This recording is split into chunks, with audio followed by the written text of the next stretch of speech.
సంక్రాంతి సంబరాల్లో భాగంగా జీహెచ్ఎంసీ పరిధిలోని కిష్టాపూర్ పూడూరు సర్కిల్ పరిధిలో గల కేఎల్ఆర్ వెంచర్లో మేడ్చల్ మున్సిపాలిటీ మాజీ కోఆప్షన్ సభ్యులు ఆకిటి నవీన్ రెడ్డి ఆధ్వర్యంలో ముగ్గుల పోటీలు నిర్వహించారు. ఈ కార్యక్రమానికి ముఖ్య అతిథిగా మాజీ మంత్రి మేడ్చల్ ఎమ్మెల్యే చామకూర మల్లారెడ్డి పాల్గొన్నారు. అంతకుముందు కేఎల్ఆర్ వెంచర్లో ప్రధాన వీధుల్లో బైక్ ర్యాలీ నిర్వహించారు. ముగ్గుల పోటీల్లో మహిళలు యువతులతో కలిసి మల్లారెడ్డి ముగ్గులు వేసి అందరినీ అలరించారు. ఈ సందర్భంగా మల్లారెడ్డి మాట్లాడుతూ, నన్ను ఆదరిస్తున్న మేడ్చల్ నియోజకవర్గ ప్రజలకు ఎప్పటికప్పుడు అందుబాటులో ఉంటూ వారి సమస్యలను పరిష్కరించి రుణం తీర్చుకుంటానన్నారు. రాష్ట్ర ప్రజలు కాంగ్రెస్ ప్రభుత్వ హయాంలో నిత్యం సమస్యలతో ఇబ్బందులు పడుతున్నారని ఆవేదన వ్యక్తం చేశారు. గత బీఆర్ఎస్ ప్రభుత్వ హయాంలో గత 10 ఏళ్లుగా రాష్ట్ర ప్రజలకు ముఖ్యంగా మహిళలకు అనేక సంక్షేమ పథకాలు అమలు చేశామని గుర్తు చేశారు.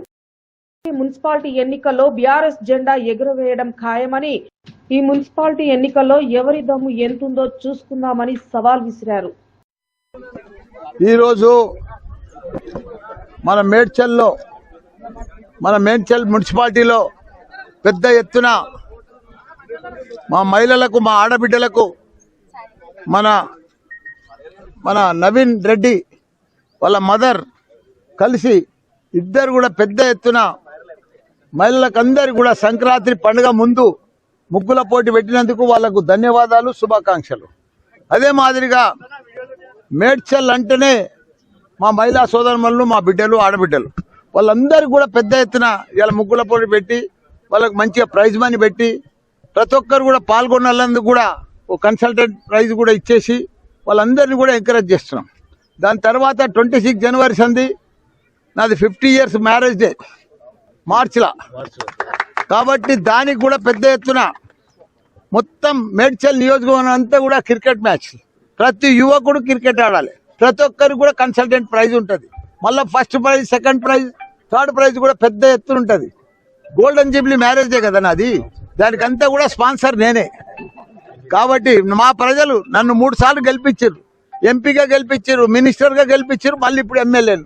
కాబట్టి వాళ్ళకి అన్ని కూడా పండుగలకు కానీ, యువకులకు క్రికెట్ కానీ, ఇంకా చాలా ఉత్సవాలు ఉంటాయి, అవన్నీ కూడా కంప్లీట్ చేసి వాళ్ళని రుణం తీర్చుకుంటాను. కాబట్టి దానికి తోడు ఇప్పుడు మొత్తం ముగ్గుల పోటీల మా నవీన్ గారు బాగా పర్ఫెక్ట్గా చేస్తున్నాడు. ఈరోజు మేడ్చల్ల ప్రతి మున్సిపాలిటీల ముగ్గుల పోటీ జరుగుతుంది. మా నాయకులు ఇప్పుడు ఇక్కడ ఈరోజు మేడ్చల్ మున్సిపల్ ఉందా, ఇప్పుడు తర్వాత గట్కేసర్, ఏదులాబాద్, రాంపల్లి, రేపు మళ్ళా బోడుప్పల్, ఫిర్దాజ్గూడ, మళ్ళా పోచారం మున్సిపాలిటీ, ఇట్లా రోజు 4-5 మున్సిపాలిటీలల్లో ప్రతి ఒక్కరు మా లీడర్లు అందరూ కూడా ముగ్గుల పోటీ పెడుతున్నారు పెద్ద ఎత్తున. 26 జనవరి సంది మొత్తం క్రికెట్ మ్యాచ్, ప్రతి మున్సిపాలిటీలో, ప్రతి గ్రామంలో, ఇప్పుడు అన్ని మున్సిపాలిటీలు అయినాయి. ఇప్పుడు రేపు వచ్చే మాకు 3 మున్సిపాలిటీలు వచ్చినాయి, ఒకటి సోమవారం, ఒకటి ఎల్లంపేట్, మన అలియాబాద్, మన 3 చింతలపల్లి. 3 కూడా 69 కార్పొరేటర్ కౌన్సిలర్లు వచ్చారు. సాలిడ్ గా 1 సైడ్ గెలుస్తాం. ఇప్పుడు ఎవరి దమ్మేందో ఇక్కడ చూపించాలి. ఇప్పుడు మనం అర్థమైందా, ఇది ఛాలెంజ్. ఇది 3 మున్సిపాలిటీలు చైర్మన్ చేసుకునేది ఛాలెంజ్. ప్రజలకు సేవ. కాంగ్రెస్ వచ్చేసింది, నీళ్ళు వస్తలేవు మేడ్చల్. అంతకుముందు టీఆర్ఎస్ ప్రభుత్వంలో మా కేసీఆర్ గారు 43 కోట్లతోటి సపరేట్ రిజర్వేర్. నేను రాజకీయం మాట్లాడదు అనుకున్న పండుగనాడు కానీ మాట్లాడవలసి వస్తుంది. ప్రజలు ఇప్పుడే నాకు 200 మంది కాలనీవాసులు అంతా రిప్రజెంటేషన్ ఇచ్చారు. మండే నాడు కూడా వాటర్ వర్క్స్ ఆడికి పోతున్నా, ఎందుకంటే నీళ్లు వస్తలేవు, కరెంటు సరిగ్గా వస్తలేదు, అవస్థపడుతున్నారు ప్రజలంతా మేడ్చల్. ఎందుకు ఇట్లా అవుతుంది? అంతకుముందు 10 ఏళ్ళు జరగలే అట్లా. ప్రజలు రోజు ఇడిచిపెట్టి రోజు మన ఆడబిడ్డలో పర్ఫెక్ట్ నీళ్ళు వచ్చు. ఇప్పుడు అన్ని బాధలు అవుతున్నాయి. రియల్ ఎస్టేట్ లేదు, నీళ్లు లేవు, కరెంట్ సరిగా లేదు, అన్ని ప్రాబ్లమ్స్, వ్యాపారాలు లేవు, అన్ని ప్రాబ్లమ్స్. వాళ్ళు అన్ని బాగా చేస్తున్నామని వాళ్ళు చెప్తున్నారు, ప్రజలకేమో అన్ని ఇబ్బందులు అవుతున్నాయి. నాకు అదే అర్థమైతే లేదు. వాళ్ళు మాటలే చెప్తున్నారు కానీ, అబద్ధాలు చెప్తున్నారు కానీ ప్రజలలో రియాలిటీ కూడా ఎవ్వరు కూడా, ఒక్క నాయకుడు కూడా, కాంగ్రెస్ నాయకుడు వచ్చి పనిచేస్తారు. ఏం ముఖం పెట్టుకొని ఓటు అడుగుతారు వాళ్ళు? మేమే గెలుస్తాం, మేమే ఎట్లా గెలుస్తారు?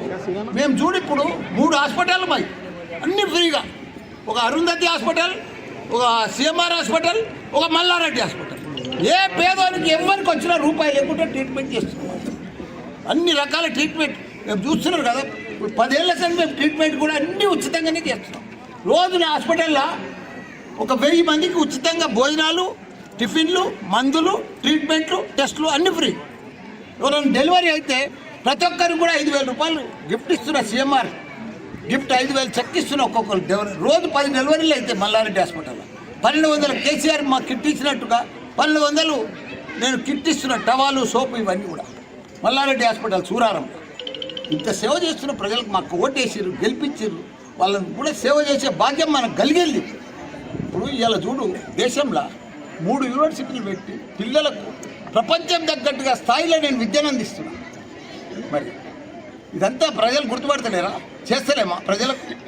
ఎంతమందిని ఇప్పుడు పెద్ద పెద్ద యూనివర్సిటీలలో పోతే 4 లక్షలు 5 లక్షలు ఫీజు అవుతుంది ఏడాది. అదే మా దగ్గర 1,50,000, 1,00,000 రూపాయలు, 1,50,000, 1,75,000కే పత్తాల ఫీజు. వాళ్ళకంటే కూడా బాగా చెప్తాం. కాబట్టి ఇవన్నీ కూడా ప్రజలకు సేవ చేస్తున్నాం, ఇంకా ముందు కూడా చేస్తాం. మా జీవితమే ప్రజలకు అంకితం.